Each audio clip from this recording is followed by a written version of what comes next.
Next we are going to discuss on Module 2 short story, The Sketch at Edgar Allan Poe and Unity of Effect, Southern Gothic and Flash Fiction. ഇത്രയും കാര്യങ്ങളാണ് നമ്മൾ ഈ ഒരു ഓഡിയോയ്ക്കകത്ത് discuss ചെയ്യാൻ പോകുന്നത്.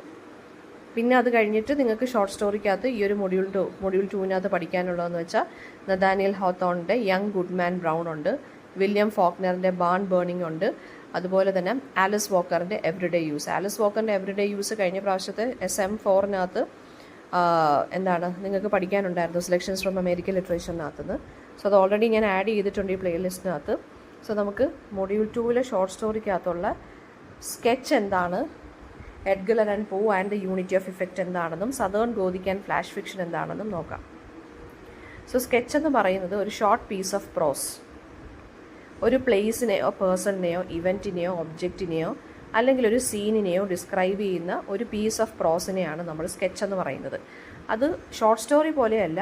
Sketch എന്ന് പറയുന്നത് എന്താണ്, ഒരു കംപ്ലീറ്റ് പ്ലോട്ട് കാണത്തില്ല, അതിൻ്റെ കംപ്ലീറ്റ് എൻഡിങ് ഒന്നും കാണത്തില്ല, ഒരു കംപ്ലീറ്റ്നെസ് കാണത്തില്ല. അതിനുള്ള മെയിൻ പർപ്പസ് എന്താണെന്ന് വെച്ചാൽ ഒരു മൂഡ് അല്ലെങ്കിൽ ഒരു ഇംപ്രഷൻ അതിനെ ക്രിയേറ്റ് ചെയ്യുക, അത്രയേ ഉള്ളൂ ഈ സ്കെച്ച് എന്ന് പറയുന്നത്. അത് 18th and 19th സെഞ്ച്വറിയിലാണ് ശരിക്കും പറഞ്ഞാൽ സ്കെച്ച് പോപ്പുലർ ആവുന്നത്. മാഗസീൻസിലും ലിറ്റററി ജേർണൽസിലും ആയിരുന്നു ഇത് കൂടുതൽ പോപ്പുലർ ആയത്. അപ്പോൾ സ്കെച്ച് എന്ന് വെച്ച് കഴിഞ്ഞാൽ ബ്രീഫാണ്, വളരെ ഡിസ്ക്രിപ്റ്റീവാണ്, ഒബ്സർവേഷനിലാണ് ഇമ്പോർട്ടൻസ് കൊടുക്കുന്നത്. ഒരു പ്ലേസിനെയോ പേഴ്സണിനെയോ ഇൻസിഡൻറ്റിനെയോ മാത്രം ഒന്ന് ഡിസ്ക്രൈബ് ചെയ്യും. പ്ലോട്ടൊന്നും കാണത്തില്ല, വലുതായിട്ട് കോംപ്ലിക്കേറ്റഡ് ആയിട്ടുള്ള പ്ലോട്ടൊന്നും കാണത്തില്ല. ഒരു മൂഡ് ക്രിയേറ്റ് ചെയ്യുക. ഹ്യൂമറസ് ആകാം, സറ്ററിക്കൽ ആവാം, റിഫ്ലക്റ്റീവ് ആവാം. അപ്പോൾ സ്കെച്ചും ഷോർട്ട് സ്റ്റോറിയും നമ്മുടെ ഡിഫറൻസ് എന്താണെന്ന് വെച്ചാൽ, സ്കെച്ച് എന്ന് വെച്ചാൽ മെയിൻലി ഡിസ്ക്രിപ്റ്റീവാണ്. ഷോർട്ട് സ്റ്റോറിക്കകത്തൊരു കഥ കാണും, ഒരു പ്ലോട്ട് കാണും, ഓക്കെ, ഒരു ക്ലൈമാക്സ് കാണും. പക്ഷേ സ്കെച്ചിന് ആ ഒരു ക്ലൈമാക്സോ ഒരു കോൺഫ്ലിക്റ്റോ കംപ്ലീറ്റ് ആയിട്ട് കാണത്തില്ല. സ്കെച്ച് എന്ന് പറയുമ്പോൾ ഒരു മൂഡ് അല്ലെങ്കിൽ ഒരു അറ്റ്മോസ്ഫിയറിനെ കാണിക്കുന്നു. ഷോർട്ട് സ്റ്റോറിക്കകത്ത് ഇവൻറ്റ്സ് കാണും. ഒരു റെസൊല്യൂഷൻ അല്ലെങ്കിൽ ഒരു ക്ലിയർ എൻഡിങ് ഷോർട്ട് സ്റ്റോറിയിലുണ്ടെങ്കിൽ സ്കെച്ചിൽ ആ ഒരു ക്ലിയർ എൻഡിങ് കാണത്തില്ല. അപ്പോൾ ഫേമസ് റൈറ്റേഴ്സ് ആരൊക്കെയാണെന്ന് ചോദിച്ചാൽ, ഈ ഒരു റൈറ്റിംഗ് സ്റ്റൈൽ എംപ്ലോയ് ചെയ്തിട്ടുള്ള ഫേമസ് റൈറ്റേഴ്സ് ആരൊക്കെയാണെന്ന് ചോദിച്ചാൽ ചാൾസ് ലാംബ് ഉണ്ട്, പിന്നെ ജോസഫ് എഡിസൺ ഉണ്ട്, റിച്ചർഡ് സ്റ്റീൽ ഉണ്ട്. അതായത് എവറിഡേ ലൈഫിനെക്കുറിച്ചും ഹ്യൂമൻ നേച്ചറിനെക്കുറിച്ചും സോഷ്യൽ കസ്റ്റംസിനെക്കുറിച്ചും ഒക്കെയാണ് ഇവർ പറയുന്നത്. സോ ഷോർട്ടായിട്ടുള്ള വളരെ ഡിസ്ക്രിപ്റ്റീവ് ആയിട്ടുള്ളൊരു പ്രോസ് റൈറ്റിങ്ങിനെയാണ് നമ്മൾ എന്തെന്ന് പറയുന്നത്,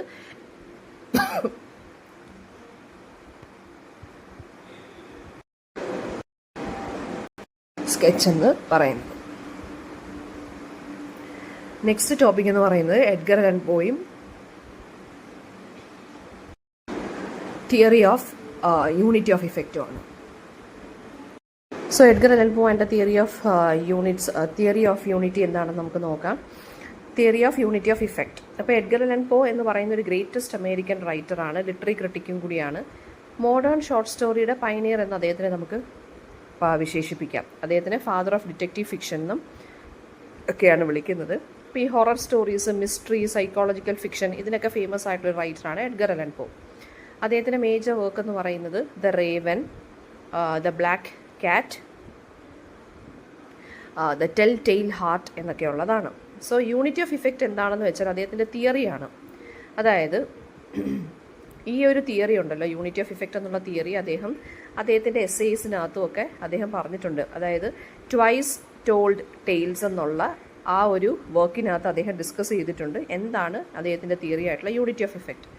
so according to Edgar Allan Poe, ഒരു ഷോർട്ട് സ്റ്റോറിയിലെ എവറി എലമെൻറ്റ് എന്ന് പറയുന്നത് ഒരു സിംഗിൾ ഇമോഷണൽ എഫക്റ്റ് റീഡറിൻ്റെ മൈൻഡിൽ കോൺട്രിബ്യൂട്ട് ചെയ്യാൻ പറ്റുന്നതായിരിക്കണം. ബാക്കിയെല്ലാം അൺനെസസറി ആണ്. എന്നുവെച്ചാൽ ഓരോ സിംഗിൾ എഫക്റ്റിലൂടെ നമ്മുടെ റീഡേഴ്സിൻ്റെ മനസ്സിന് അല്ലെങ്കിൽ ഇമോഷൻസിനെ കണക്ട് ചെയ്യാൻ സാധിക്കുന്നതായിരിക്കണം ഈ theory of unity of effect എന്ന് പറയുന്നത്. അതായത് ഒരു ഷോർട്ട് സ്റ്റോറിയിലെ എല്ലാ എലമെൻറ്റും കൂടി വെച്ച് എല്ലാ എലമെൻറ്റും എന്ത് ചെയ്യണം എന്നാണ് പറഞ്ഞേക്കുന്നത്, എന്ത് കോൺട്രിബ്യൂട്ട് ചെയ്യണം എന്നാണ് പറഞ്ഞേക്കുന്നത്, റീഡേഴ്സിൻ്റെ മൈൻഡിൽ ഇമോഷണൽ എഫക്റ്റ് ക്രിയേറ്റ് ചെയ്തുകൊണ്ടേയിരിക്കണം. അപ്പോൾ റൈറ്റർ ശരിക്കും പറഞ്ഞാൽ ആ ഇമോഷണൽ ഇഫക്റ്റ് എന്തായിരിക്കണം എന്നുള്ളത് എഴുതുന്നതിന് മുന്നേ തന്നെ ഡിസൈഡ് ചെയ്ത് വെച്ചിരിക്കണം. എന്താ വെച്ചാൽ ഇപ്പോൾ ഒരു ഷോർട്ട് സ്റ്റോറി എഴുതുവാണ്, ആ ഷോർട്ട് സ്റ്റോറിയിലൂടെ എന്ത് ഇമോഷണൽ എഫക്റ്റാണ് റീഡേഴ്സിൻ്റെ മൈൻഡിൽ ക്രിയേറ്റ് ചെയ്യാൻ പോകുന്നതെന്നുള്ളത് ഒരു റൈറ്റർ പ്രയർ ടു റൈറ്റിംഗ് അല്ലെങ്കിൽ ബിഫോർ റൈറ്റിംഗ് ഹിസ് വർക്ക് അയാൾ ഡിസൈഡ് ചെയ്തിരിക്കണം. ഇപ്പോൾ ഫിയർ ആണ് ക്രിയേറ്റ് ചെയ്യാൻ പോകുന്നതെന്നുണ്ടെങ്കിൽ അതല്ലെങ്കിൽ ഹൊററാണോ, അതോ മിസ്റ്ററി ആണോ, അതോ വിഷമോ ആണോ റീഡേഴ്സിൻ്റെ മൈൻഡ് ക്രിയേറ്റ് ചെയ്യേണ്ടത്, അതോ സസ്പെൻസ് ആണോ എന്നുള്ളത് അറിഞ്ഞിരിക്കുക. സെക്കൻഡ് തിങ് എന്ന് പറഞ്ഞാൽ ബ്രെവിറ്റി. അതായത് ഒരു ഷോർട്ട് സ്റ്റോറി എന്ന് പറയുന്നത് ഒറ്റ ഇരിപ്പിന് വായിക്കാൻ പറ്റുന്ന ആ ഒരു ഇതായിരിക്കണം. അപ്പോൾ ഇമോഷണൽ എഫക്റ്റ് അതിനൊരിക്കലും തടസ്സം വരികയില്ല. അൺഇൻറ്ററപ്റ്റഡ് ആയിട്ട് നമുക്ക് വായിച്ചു പോകണം. മൂന്നാമത്തെ കാര്യം എന്ന് വെച്ചാൽ ഓരോ സെൻറ്റൻസും ഇമേജും ഡയലോഗും ഈ ഇമോഷണൽ എഫക്റ്റിനെ സപ്പോർട്ട് ചെയ്യുന്നതായിരിക്കണം. എന്ന് വെച്ചാൽ റീഡേഴ്സിനെ ഡിസ്ട്രാക്റ്റ് ചെയ്യുന്ന രീതിയിലുള്ള ഒരു എലമെൻസും ഷോർട്ട് സ്റ്റോറിക്കകത്ത് കാണരുത്. പ്ലാൻഡ് ആയിട്ട് തന്നെ അത് എൻഡ് ചെയ്യുകയും വേണം. എന്ന് വെച്ചാൽ ഒരു സ്ട്രോങ് ആയിട്ടുള്ളൊരു ഇമോഷണൽ ഇമ്പാക്റ്റിൽ വേണം ഇത് എൻഡ് ചെയ്യാൻ. സോ എല്ലാം കൂടെ ഒരൊറ്റ എഫക്റ്റിൽ നമുക്ക് കോൺട്രിബ്യൂഷൻ നടത്തുകയും വേണം. അപ്പോൾ അദ്ദേഹത്തിൻ്റെ തന്നെ ഒരു വർക്കാണ് ദ ടെൽ ടെയിൽ ഹാർട്ട് എന്ന് പറയുന്നത്. അതിൻ്റെ സെറ്റിങ്ങും ഹാർട്ട് ബീറ്റിൻ്റെ സൗണ്ടും നറേറ്ററിൻ്റെ മാഡ്നസ്സും സസ്പെൻസും ഇതെല്ലാം ഒരു എഫക്റ്റിലോട്ടാണ് കോൺട്രിബ്യൂട്ട് ചെയ്യുന്നത്. എന്താണ്? റീഡേഴ്സിൻ്റെ മൈൻഡിൽ ഒരു ടെറർ ക്രിയേറ്റ് ചെയ്യുക എന്നുള്ളത്.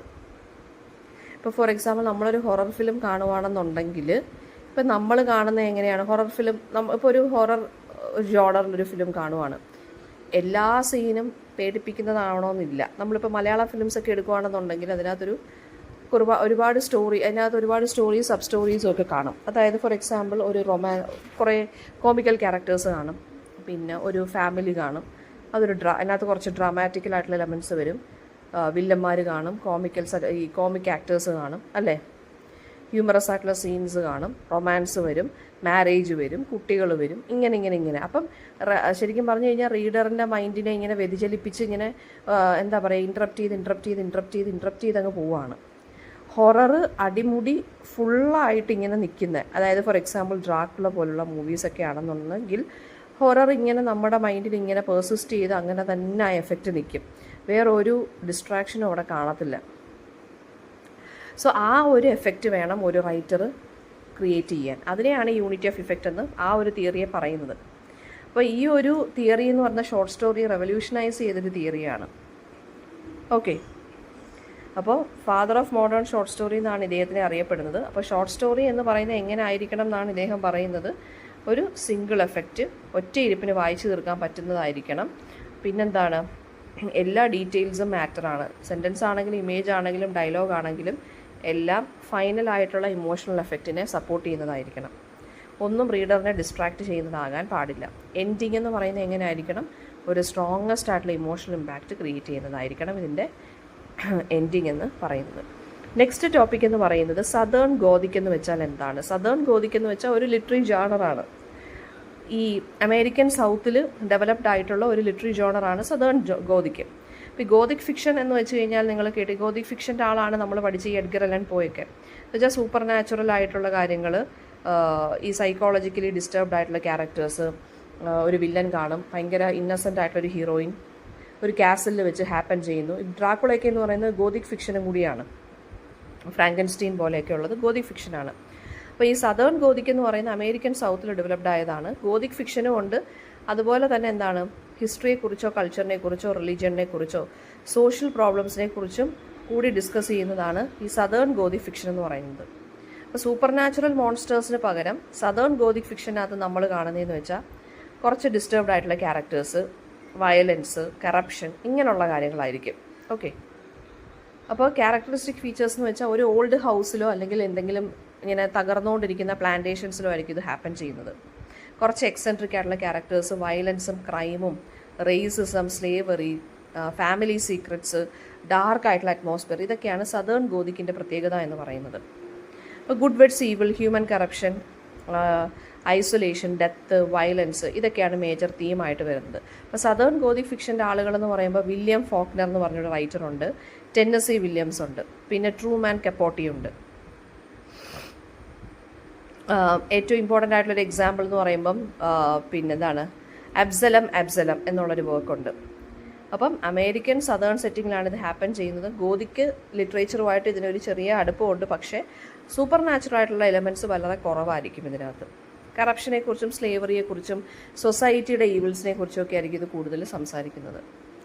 നെക്സ്റ്റ് ടോപ്പിക് എന്ന് പറയുന്നത് ഫ്ലാഷ് ഫിക്ഷനാണ്. ഫ്ലാഷ് ഫിക്ഷൻ എന്ന് വെച്ചാൽ ഒരു എക്സ്ട്രീം ആയിട്ടുള്ളൊരു ഷോർട്ട് സ്റ്റോറി, അതാണ് ഫ്ലാഷ് ഫിക്ഷൻ. ഫ്ലാഷ് ഫിക്ഷൻ എന്ന് വെച്ചാൽ ഒരു ഭയങ്കര ഷോർട്ടായിട്ടുള്ളൊരു സ്റ്റോറിയാണ്. പക്ഷേ ഫ്യൂ വേർഡ്സിൽ കംപ്ലീറ്റ് ആയിട്ട് സ്റ്റോറി പറഞ്ഞ് തീർക്കും. ഫിക്സഡ് ലെങ്ത് ഒന്നുമില്ല.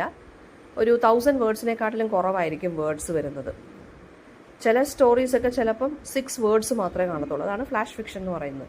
ഭയങ്കര ബ്രീഫ്, ഒരൊറ്റ കാര്യത്തിനെ, ഒരു ഇൻസിഡൻറ്റിനെ കുറിച്ച് പറയും. ഫ്യൂ ക്യാരക്ടേഴ്സ് ആയിരിക്കും, പെട്ടെന്ന് സ്റ്റാർട്ട് ചെയ്യും, വളരെ സ്ട്രോങ് ആയിട്ടുള്ള എൻഡിങ് ആയിരിക്കും. ഒരു സർപ്രൈസിങ് ആയിട്ടുള്ള എലമെൻറ്റ് വെച്ചിട്ടായിരിക്കും ചിലപ്പോൾ തീരുന്നത്. Love, death, loss, identity, family, human റിലേഷൻഷിപ്പിനെ കുറിച്ചൊക്കെ ആയിരിക്കും വരുന്നത്. ഫ്ലാഷ് ഫിക്ഷൻ്റെ ഏറ്റവും ഇമ്പോർട്ടൻ്റ് ആയിട്ടുള്ളൊരു റൈറ്റർ എന്ന് പറയുന്നത് ഏണസ്റ്റ് ഹെമിംഗ്വേ ആണ്. അദ്ദേഹത്തിനൊരു ഫേമസ് 6 വേർഡ് സ്റ്റോറിയുണ്ട്, for sale, baby shoes never worn. ഇപ്പോൾ ഒരു ഫ്ലാഷ് ഫിക്ഷനാണ് ഏണസ്റ്റ് ഹെമിംഗ്വേയുടെ. അതായത് ഫോർ സെയിൽ, വിൽപ്പനയ്ക്ക്. എന്തോ വിൽപ്പനയ്ക്ക് വെച്ചേക്കുന്നത്? ബേബി ഷൂസ്, കുഞ്ഞിൻ്റെ ഷൂസ്. നെവർ വോൺ, ഇതുവരെ ധരിച്ചിട്ടില്ല. എന്ന് വെച്ചാൽ കുഞ്ഞിനെ ഷൂസ് ധരിക്കാൻ ഭാഗ്യം ഉണ്ടായിട്ടില്ല, കുഞ്ഞ് മരിച്ചുപോയി എന്നുള്ളതാണ് ഇവിടുത്തെ കഥ. ഫ്ലാഷ് ഫിക്ഷൻ എന്ന് പറയുമ്പോൾ കണ്ടോ, 1, 2, 6 വേർഡ്സ് മാത്രമേ ഉള്ളൂ ഈ സ്റ്റോറിക്ക്. അപ്പോൾ Margaret Atwood, Lydia Davis, Ernest Hemingway ഇവരൊക്കെ ഫ്ലാഷ് ഫിക്ഷൻ റൈറ്റേഴ്സാണ്. വെറും 6 വാക്കിനുള്ളിൽ അല്ലെങ്കിൽ 1000 വാക്കിനേക്കാളും താഴെ നിന്നുകൊണ്ടൊരു കഥ പറഞ്ഞങ്ങ് തീർക്കുന്നു. അതാണ് ഫ്ലാഷ് ഫിക്ഷൻ. ഷോർട്ട് സ്റ്റോറിയെക്കാട്ടിലും ഷോർട്ടാണ് ഫ്ലാഷ് ഫിക്ഷൻ എന്ന് പറയുന്നത്. അപ്പോൾ പെട്ടെന്ന് വായിക്കാം, ക്വിക്ക് ടു റീഡാണ്. ഒരു ഇമ്പാക്റ്റ് ഉണ്ട് നമ്മുടെ റീഡേഴ്സിൻ്റെ മൈൻഡിൽ. റീഡേഴ്സിന് ഇൻ്റർപ്രറ്റ് ചെയ്യാൻ സാധിക്കുന്നുണ്ട്. ഇപ്പോൾ ലെസ് ദാൻ 1000 വേർഡ്സ് ആണ്. ഒരു കംപ്ലീറ്റ് സ്റ്റോറി കാണും. ഒരൊറ്റ ഇൻസിഡൻ്റ് ആയിരിക്കും ഉണ്ടായിരിക്കുന്നത്.